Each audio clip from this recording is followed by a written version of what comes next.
इस खबर के प्रायोजक है परिवर्तन कंसल्टेंसी सर्विसेज। क्या आपका बच्चा भी है पढ़ाई में कमजोर? आपके बच्चे को दीजिए मिड ब्रेन एक्टिवेशन कोर्स का तोहफा। बनाए अपने बच्चे को जीनियस।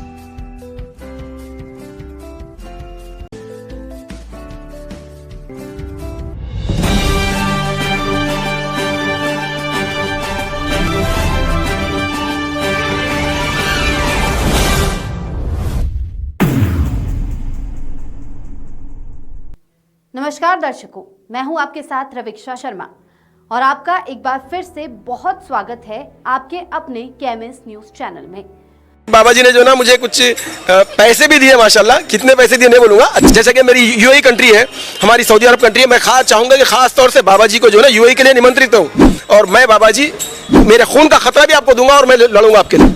तो बाबा जी ने बोला, मानवी तवेंद्र जी, अगर आपके माता पिता भी आपको पैदा करने से पहले इसी तरह के टेस्ट ड्राइव करते रहते वो ये हुआ कि 5:04 हो गए थे। तो मैंने जो इधर उधर देख रहा था तो एक बाबा जी के पास के जो काम वो खिदमत करने वाले वो आए, आके बोले आपको कुछ चाहिएगा। तो मैंने बोला कि जी हाँ, मुझे नमाज़ पढ़नी है, 5:04 हो गए, ऑलरेडी टाइम हो गया।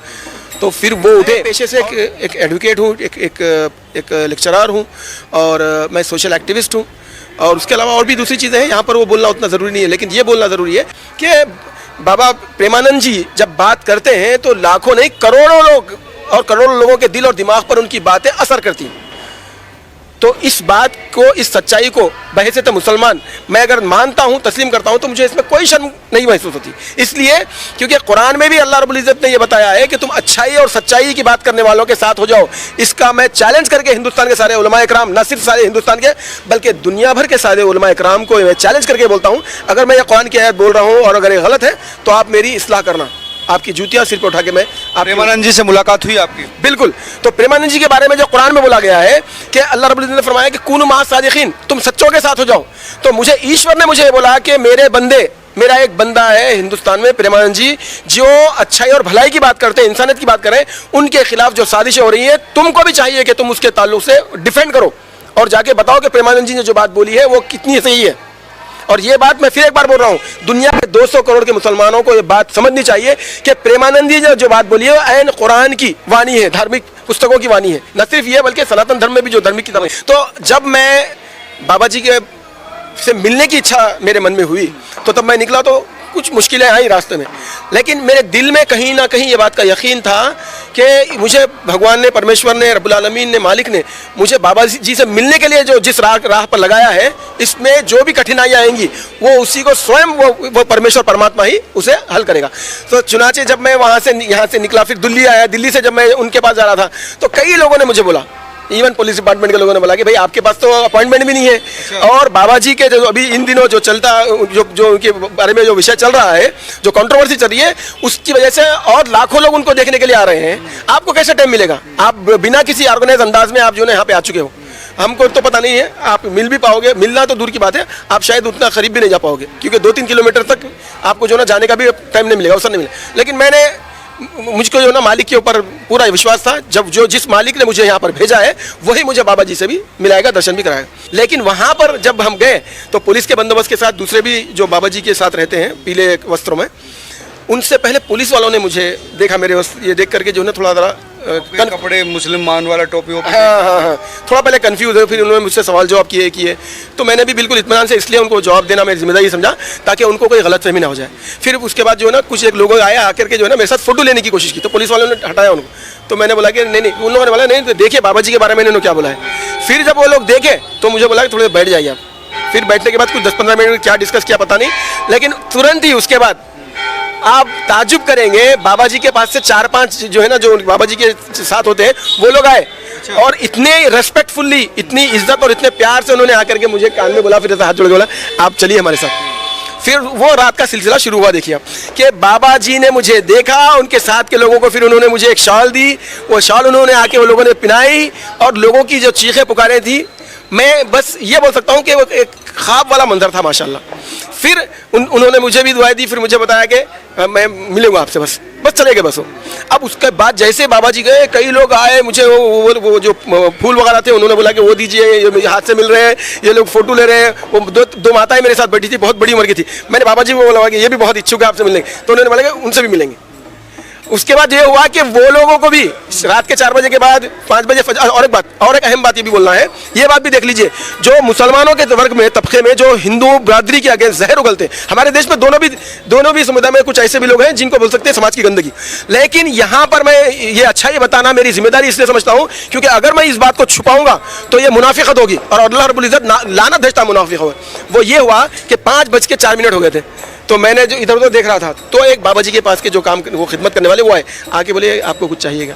तो मैंने बोला कि जी हाँ मुझे नमाज़ पढ़नी है, 5:04 हो गए, ऑलरेडी टाइम हो गया। तो फिर वो उठे, और सॉरी इससे पहले ये भी बोल दूं कि मैं जब ज़मीन पर बैठ रहा था तो वो आया के बोले नहीं, बाबा जी ने बुलाया कि आप जो है ना इस पर बैठेंगे। फिर वो कुछ लाए, वो हाँ कोई एक चीज़ लाए, नरम थी माशाल्लाह, उस पर उन्होंने मुझे इज्जत दी। तो ये इज्जत जो है ये बाबा जी के एक अखलाक और किरदार और कैरेक्टर का बहुत बड़ा नमूना है। मैं एक मुसलमान, मेरे एक आदमी के कम होने से या नहीं आने से या मेरे एक आदमी के नजरअंदाज करने से वो जो करोड़ों उनके श्रद्धालु हैं कमी होती, लेकिन उसके बाद भी बाबा जी के और उनकी जो उनके पूरे सब जो ग्रुप था, टीम बोलूँगा मैं उसको, उन्होंने जिस व्यवहार के साथ मेरे साथ यानी कि सलूक किया है और जो मेरी जो देखरेख की है, मैं ज़िंदगी भर नहीं भुला सकता। फिर फजर की नमाज के लिए उन्होंने मुझे बोला कि आप भी वो नमाज से पहले कुछ मुँह हाथ धोते हैं ना, वो भी चाहिए। मैं बोला बिल्कुल। तो उन्होंने उसका प्रबंध किया। फिर उन्होंने बोला मुझे थोड़ा आजू बाजू के लोगों का ध्यान देना। फिर ये बात भी इस्लाम में है, वो समझ रहे थे कि मैं शायद बहुत चीख के पुकार के कुछ करूंगा। फिर मैंने नमाज पढ़ी और मैंने उनको बोला कि आप मेरे बिल्कुल बाजू खड़े हो जाइए, आपको अंदाजा हो जाएगा कि मेरी आवाज़ कितनी होगी। फिर मैं नमाज पढ़ा, 2-3 मिनट की होती है फजर की नमाज, 3 मिनट की 4 मिनट की। फिर मैं अल्लाह का शुक्र अदा करा कि ये रब्बे कायनात तो यहाँ तक ला लिया। मेरी ख्वाहिश है कि बाबा जी से सामने आमने सामने बैठ के बात कर सकूँ। अब उसको भी लोग बोले नहीं ये बहुत मुश्किल है, नहीं हो सकता ऐसा। लेकिन फिर क्या हुआ, फिर सवेरे 8 बजे के लगभग फिर वो लोग आए, फिर मुझे एक प्रवचन में बिठाया उन्होंने। अब यहाँ पर मैं एक और बात बोलना चाहूँगा। बाबा जी ने जब मुझे वहाँ पर बैठे मुलाकात किए तो मैं बाबा जी को सबसे पहले बोला कि मैं को रब्बुल आलमीन ने मुझे ये बात का मेरे ख्वाब दिमाग में डाला था कि मुझे जो ना मेरा एक बंदा है वहाँ फला जगह पर, वहाँ पर जाना है। और वो सिर्फ एक ही नाम याद था मुझे ये भी पता नहीं था कि वो वृंदावन जो है ना वो यूपी में है या कहाँ पे है, वक्तिया।